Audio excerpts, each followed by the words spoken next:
Thank you for sliding into the divine melanation.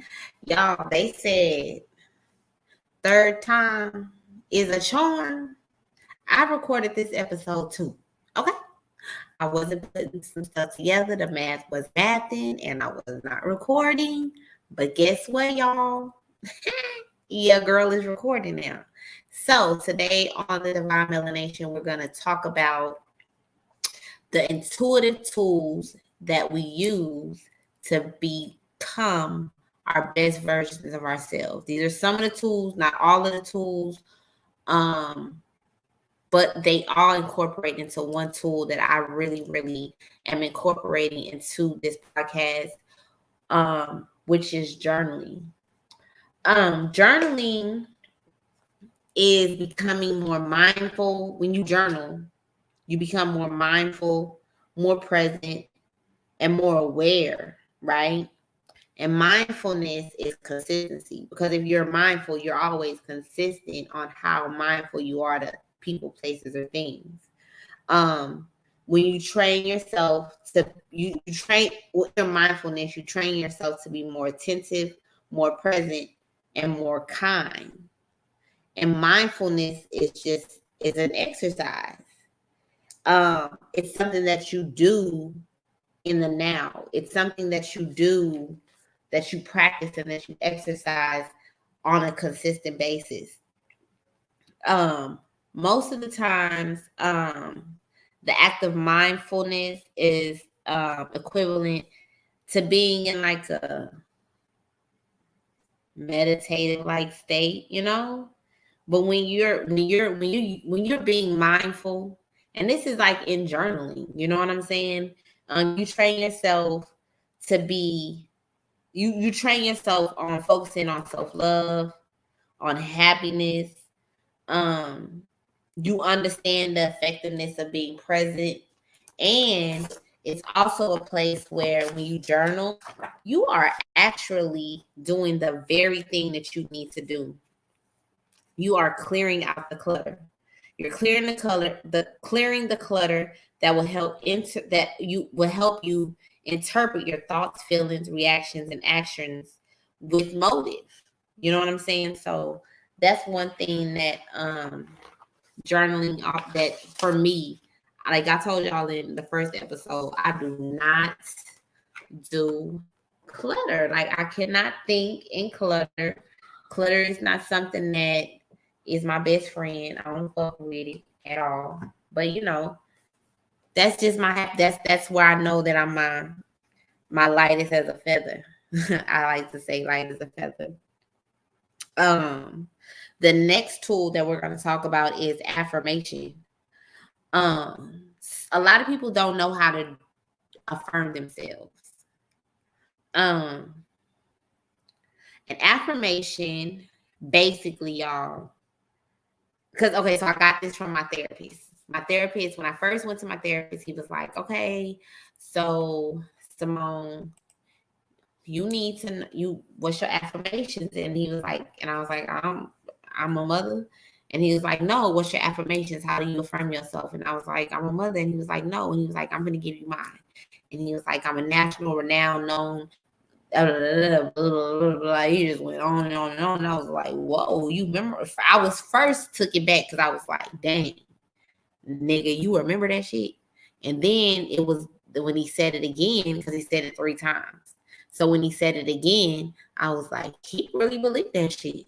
And then he said it again, and I was like, yeah, I believe it too. I believe it. I believe it. I believe it. So, when thinking of affirmations, you write down 10 positive things about yourself, and you make it into a mantra or an intention. So you do 10 things, you write down 10 positive things about you and make it into a mantra or an intention. So with my therapist, he told me do 5. I ain't gonna lie, he helped me with the first 3. The last 2 is on me. So I had to go research how to affirm correctly, because when we affirming is our self talking, those are things that we say out loud, because that's the vibration and that's the manifestation. The manifestation is the affirmation. So that's something that you have to say to yourself with intention, looking at yourself. So that's why they say it's very powerful to do your affirmations in the morning in front of a mirror. Some people battle with not even knowing that they have good things about themselves. So I researched that for you guys too.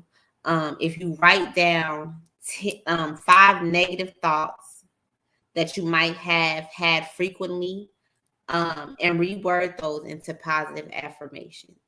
So you're actually doing the reverse, writing down the things that you absolutely, have just said over and over about yourself. And then you write those positively and use that as your mantra. You can start small and start big. It's not one way just to journal. Affirmations are one of the most powerful ways to journal because they are self-talk. Once you have your affirmations under control, your self-talk is limitless to love, right?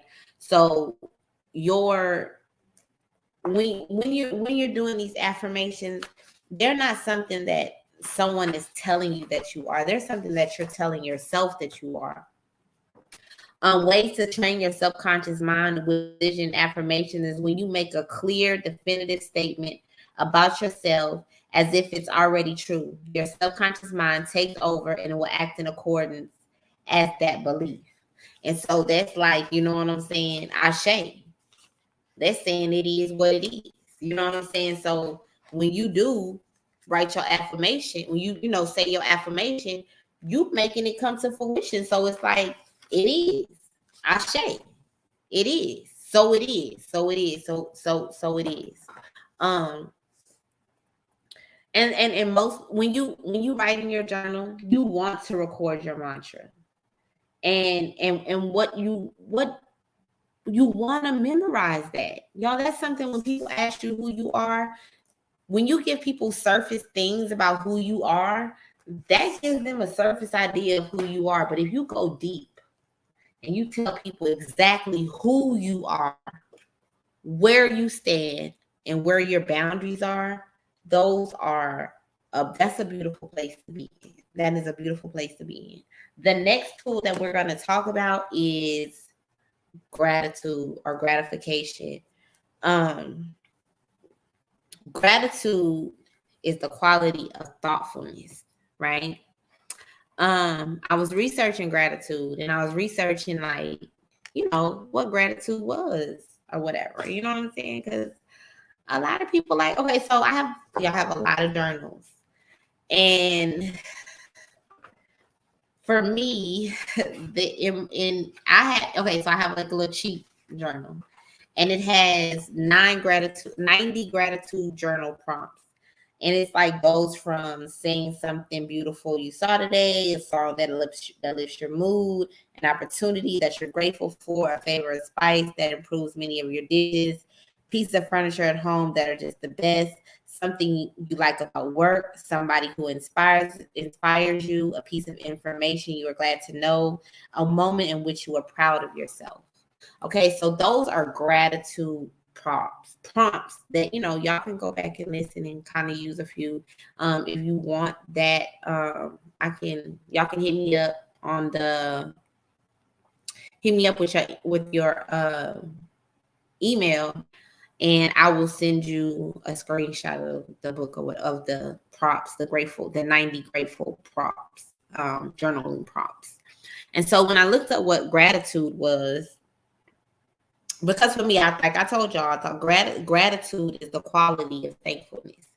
So when I looked it up, it said most people have an instinctive understanding of what gratitude is, but it can be sparingly difficult to define. Is it emotion? Is it a virtue? Is it behavior? Indeed, gratitude can be different things to different people in different contexts. However, researchers have developed some framework for conceptualizing gratitude so that it can be studied scientifically. So they're giving just like different types of gratitude. It's y'all having gratitude to me ain't that thick. They breaking it down to a science, and for me, it's just being thankful. You know what I'm saying?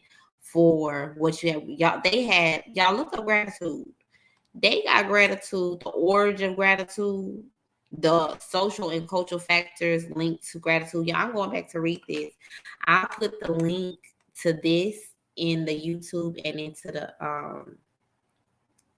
I'll put the link to this PDF. It's the Greater Good Science Center, the Science of Gratitude.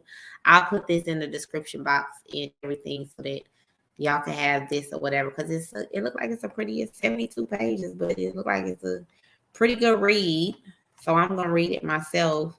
And I just wanted to give y'all those type of resources because I don't just know this stuff. I know a little bit of a lot of stuff, and I'm just trying to give somebody something that I didn't have because I'm building myself back up to where I need to be or where I should be. Also, it's one of the things that I've always said about gratitude is the readiness to show appreciation for and receive it in kindness. Okay. Um, to be constantly gratifying is a trait that has an overall tendency of having a grateful disposition. That's like saying like you light as a feather. You know what I'm saying? Like you living your life light as a feather. That is so powerful because a lot of us don't even know what it means to be light or what it means to be grateful for the little water, to have water, to have AC. A lot of people have it hard. And so I just wanted to leave y'all with with these 3 tools that you can use. The first one, journaling. Y'all, please horn in on your journaling. We're going to go more in depth on journaling, more of the different ways on journaling, how journaling can help in certain situations. The affirmations and the gratitude are what you use in your journal and you use verbally as your vibration, how you lift your vibration by saying it verbally. And we're going to end off with the affirmation from the first episode. What got you here won't get you to your next place. So just understand that what got you here today is not going to get you to where you need to be tomorrow. So always be growing, always be evolving, and always be changing. I don't like to use the word transform because we're not transforming. We're kind of evolving. We already are being. So be in your being and know who the fuck you be and be who you are and love on you. I love you. I like you and I like you. Peace, y'all. Thank you for letting me take space and give y'all this knowledge. Bye.